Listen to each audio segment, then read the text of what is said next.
가요 중에 이런 노래가 있어요. 자연소리라는 노래가 있어요. 혹시 아시는 분이 있을까 모르겠습니다. 많이 들어봐서 아시긴 아실 거예요. 뭐 가사는 이래요. 하나부터 열까지 다 널리한 소리. 내 말 듣지 않은 너에게는 뻔한 잔소리 라고 이렇게 가사가 있더라고요. 다 널 위한 소리라고 하면서 막 잔소리를 하지만 뭐 좋은 말도 여러 번 들으면 이게 잔소리로 이제 들릴 수 있지 않겠습니까?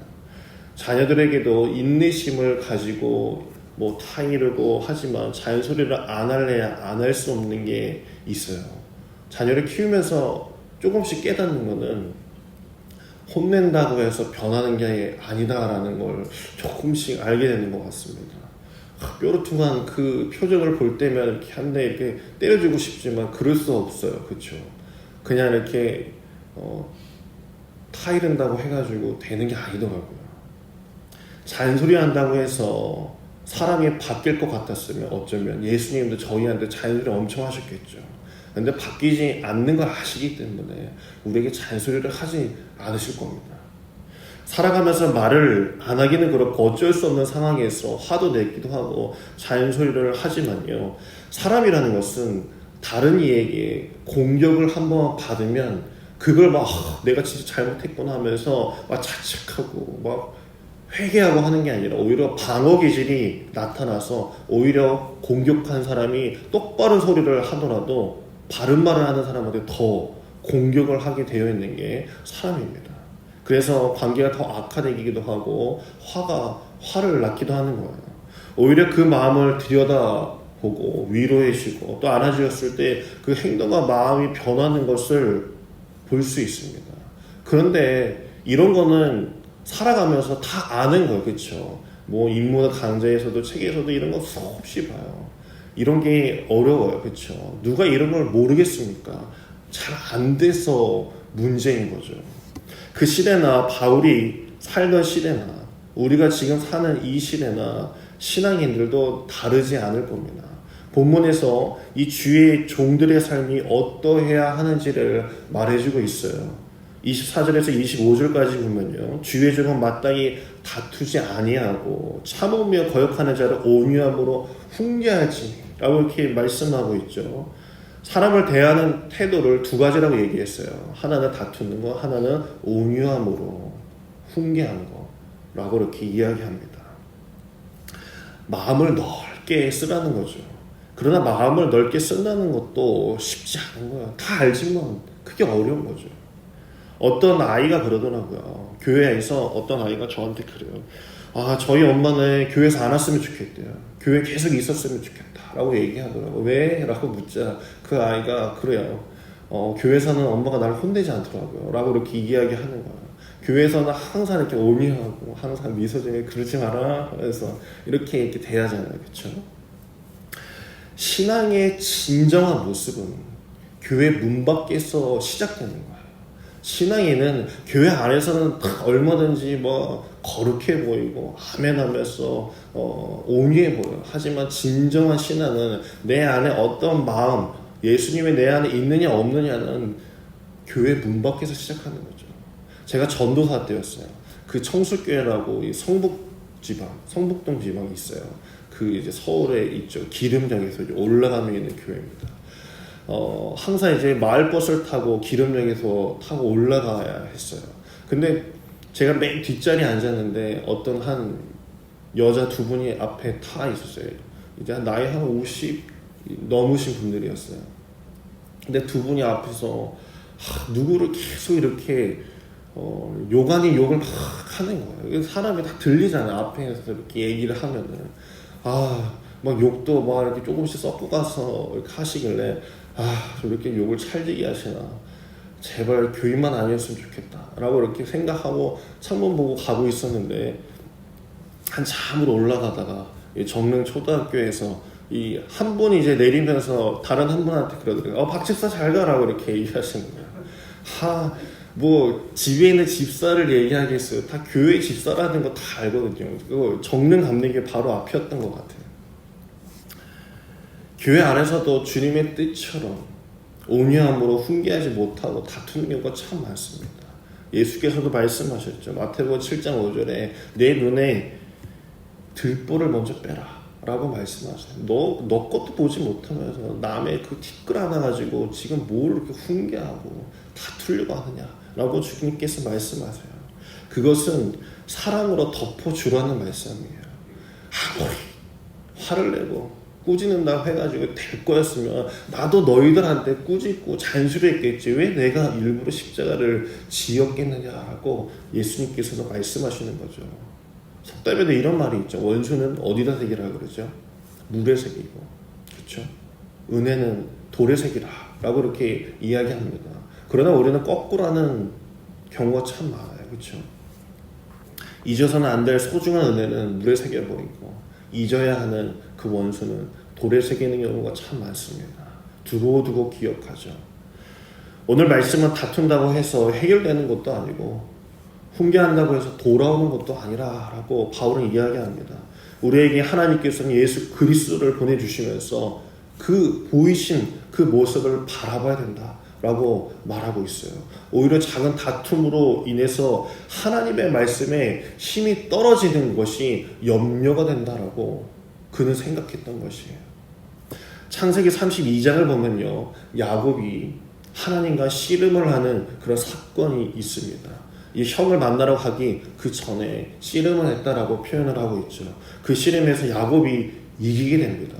하나님께서 생각을 해보세요. 힘이 없어서 그 야곱에게 져주신 걸까요? 진 걸까요? 이기지 못할 이유가 뭐가 있겠습니까? 그런데 하나님께서는 지셨다라고 이야기하면서 내가 너의 이름을 야곱에서 이스라엘로 바꿔주겠다. 그 뜻이 뭐라고 했냐면 하나님과 사랑과 겨루 이겼다라는 뜻을 가졌다라고 성경에서는 말해주고 있습니다. 여기에 하나님의 사랑이 묻어 있는 것입니다. 세상에 그 누가 하나님과 겨루어 살아남을 사람이 누가 있겠습니까? 그것은 하나님이 져주신 거예요. 또 하나님은 도리어 자신의 오묘함으로 야곱을 바꿔주신 거죠. 시편에 보면 이런 말씀이 있습니다. 시편 18편 35절에 보면 또 주께서 주의 구원하는 방패를 내게 주시며 주의 오른손이 나를 붙들고 주의 오묘함이 나를 크게 하셨나이다 라고 말씀하셨어요. 징벌로 다스린 것이 아닌 그 온유함이 하나님의 크신 그 사랑을 깨닫고 이끄시며 고쳐주심으로 마침내 나를 성장하고 크게 하셨다라고 말씀하신 겁니다. 살다 보면은 더 살아가는 사람이 약자가 되는 법입니다. 저희 첫째 아이는 달리기 시합하는 걸 상당히 좋아해요. 꼭 저를 이겨 먹고 싶은가 봐요. 저한테 뭐 큰 공간에 가면은 넓은 곳에서 항상 달리기 시합을 하자라고 이렇게 걸고 오거든요. 누가 봐도 질 수밖에 없어요.